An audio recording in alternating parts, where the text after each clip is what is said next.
Must be your lucky day. Our story today may be one you relate to. It's about a man named John. Let me know in the comments if you do.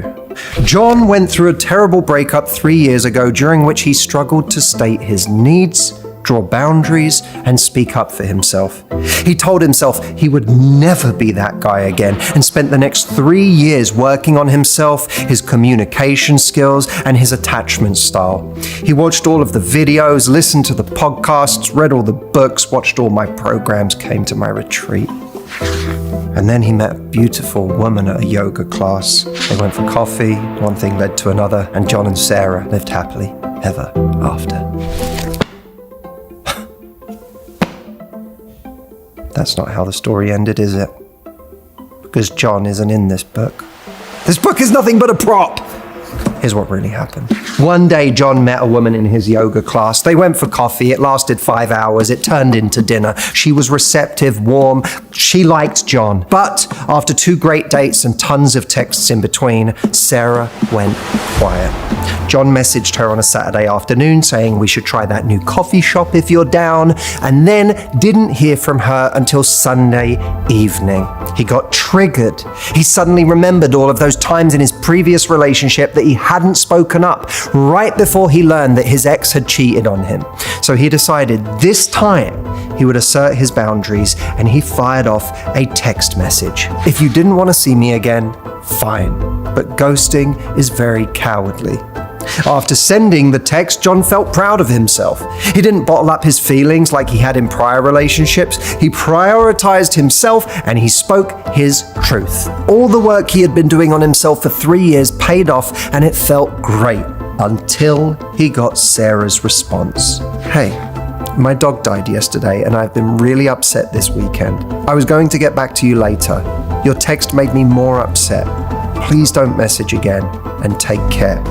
It was only in hindsight that John realized he had overreacted to one missed text with a woman he had only seen twice. That he should have asked what was wrong before drawing the boundary, or at least waited longer for her response. He realized how quickly he lost a great connection, a connection that seems so hard to find in the age of dating apps. He realized an apology wasn't feasible because messaging her again would cross her "please don't message me again" boundary. And so began John's dwelling. In case you are just learning this fact, I'm Matthew Hussey. I've been a relationship coach for nearly 20 years. Subscribe and like this video, and let's get started by breaking this situation down in the analysis chamber. Before we get into the analysis, let me just start by doing some things that people with glasses do.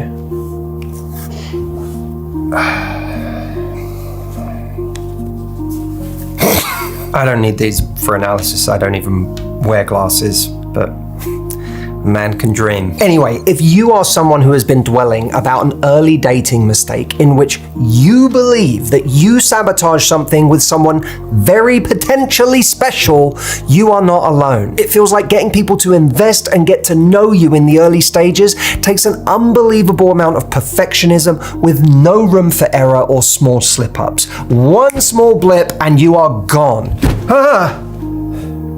There is one key thing that makes early dating situations unique. Sarah did not know John well enough to know about all of his other great qualities. That he's the type of guy who, if he knew Sarah's dog had died, would bring her flowers and support her through her grief. There hadn't been an established connection for her to excuse his sharp text as John just having a bad day or getting triggered by a bunch of historic wounds. John was not a 3-dimensional character to her yet. In fact, Sarah slammed the door shut based on her prior experiences with men who were aggressive, and decided that John must have been the same. Slamming the door shut wasn't necessarily a reflection of John's one text, or even necessarily a rejection of John. It was about Sarah's own patterns and having a history of shutting things down at the first sign of friction. John sent the text he sent because of his prior experiences of not standing up for himself and overcorrecting in the wrong situation, seeing Sarah through the same lens he he saw his ex who had cheated on him. Both John and Sarah reacted to their history, not to the person in front of them. That is what can make early dating mistakes so easy to dwell on. So, in these situations, here is how to overcome the constant replaying of events in your mind. We have to recognize that while our catastrophic thought is that in early dating, someone has rejected me without really knowing me based on a mistake we've made, that same thought can actually be the pressure valve to this whole situation, because it makes us realize that the idea that we would have been right for this person and they right for us had we not made this one mistake is an extraordinary act of projection about the rightness of this relationship. It assumes that there wouldn't have just been something else a week later that meant that one of you decided the other one wasn't right. It assumes that there wouldn't have been a fight that you would have a year into the relationship that meant the relationship didn't work, or that you didn't see something in each other's deeper character or just the way that you are in your personalities that made you incompatible, that had nothing to do with a mistake that you could change. It had everything to do with how compatible you actually were. We have to get out of this idea that this person we barely know, who we've only been on a couple of dates with, if that, was our perfect person had we not made this mistake. Now look, you may be thinking, yeah, but I did have a great connection with this person. I never meet anyone great, and I haven't met anyone I really liked in years, and then I met someone who I didn't just like, they seemed to like me back until this one moment. And how am I going to find that again? That is all coming from a place of deep scarcity, because right now my love life is not creating the kind of opportunities that are making me feel abundant. So the second thing we have to do, become abundant again in our love lives. We have to have an abundant mindset that says, this is not the only person in the world. We are getting trapped in this idea that we just screwed it up with the only one we had. We have to start saying, if I am scared that I'll never meet anyone else again, that doesn't mean that person was the right person. That means that there is something that's gone wrong in the ecosystem of my love life. That means there are no new people coming through. I have no trust that I'm going to meet anyone else. Instead of saying, how do I remedy it with this person? Saying, how do I remedy the situation in my life that means there are so few people coming through that I feel like this is the only person I could have made it work with. And by the way, if you are listening to this going, but Matthew, I literally do not create opportunities in my love life. It feels like there are so few opportunities for anything real to come along. I have a training for that. It is called Dating with Results. It will take you 90 minutes to watch. It's completely free. I've had over 1 million people come through it, and it will literally show you how to multiply the opportunities in your love life so that never again do you get fixated on one person being the only good option for your love life. This is one of the things that helps us move on. I will leave a link below. It is datingwithresults.com. Go watch that after this video if you want more options in your love life. If you can't become abundant yet, become defiant. Defiance says, if I'm scared that I can't live without someone, then I must. If I'm scared that my whole life, my happiness depended on this one person, then that's an enormous vulnerability in my life. I can't exist with that kind of vulnerability that says that this person I'm dating is the key to my happiness. If I can't live without them, I must live without them. If I can't lose them, I must be able to lose them, because no one can have that amount of power in my life. If you can't become abundant, if you can't believe that someone better is coming right now, if you can't believe that another option is on its way, at the very least have the defiance that says, If I'm scared I can't lose that person, then it's the most important thing in the world right now to show myself that I can lose this person and still be happy. Now look, this next part is a part that none of us like hearing, but I'm going to put a twist on it that is going to make it something you want to hear. In these situations where we make a mistake, especially if it really was our mistake, we take the time to learn what we can. None of us want to hear this because in the moment where we make a mistake, we don't want to be told there's a great lesson in here. We don't want it to be a growth moment. We want the person that we just sabotaged it with. We want to have a time traveling device that allows us to go back and undo that mistake because it hurts. But the hurt is actually valuable. And the reason it's valuable is this. When something genuinely stings, that is our best shot at changing something for ourselves. Now, before you hear that and you think, this point sucks, because it just means that I've got to turn this into a learning lesson for myself. It means that there is a part of it that I genuinely need to own and now focus on growing. All of this is not the thing I needed to hear today in order to feel better. Well, firstly, I hope that with the first point about not projecting, we have actually realized we don't need to take this loss as seriously as our brain is making us take it. But I also want to say this. Usually when we make a mistake, there's a combination of our actions and their actions that means that it goes south quickly. In John's case, John sent a message that was reactive because he was scared he was being ghosted.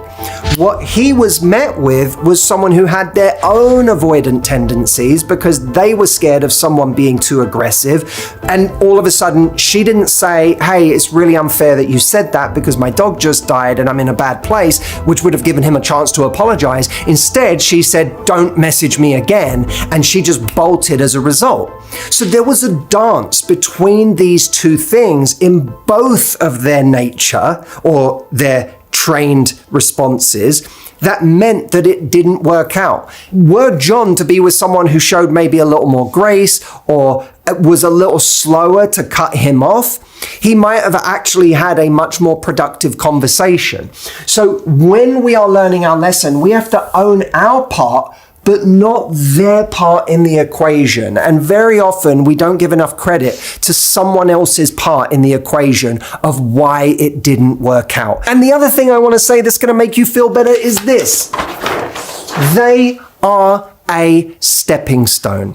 If we consider the first point I made about not projecting in this situation, not thinking that this was our only shot at love, if instead we realize that there are many people we could be happy with, and ultimately the person that we end up being happy with is the person that we meet at the right level of healing ourselves, and someone who, when we meet them at our stage of healing, understands that we are at that stage of healing and is able to create the space for who we are in that moment. The question of whether it could have worked with this person is kind of irrelevant. It doesn't actually matter that much because there are lots of people it could work with. The person that it does end up working with is the person that we meet in the right state at the right time, both on our part and on their part. And when we find that person, we will look back on this and laugh at the idea that we had blown up our entire happiness by making this one mistake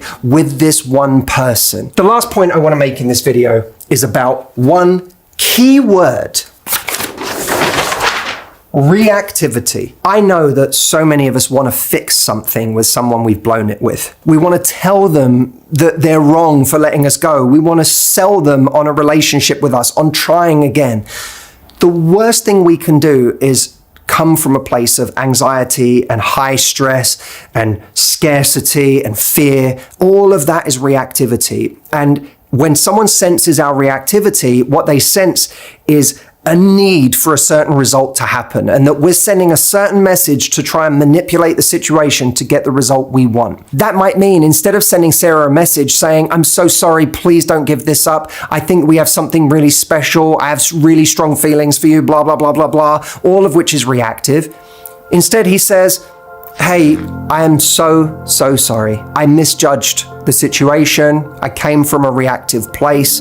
I did not mean to add emotional pressure and pain to a week that already must be absolutely horrible for you. And by the way, I'm so sorry to hear about your dog. I am here if you want to talk.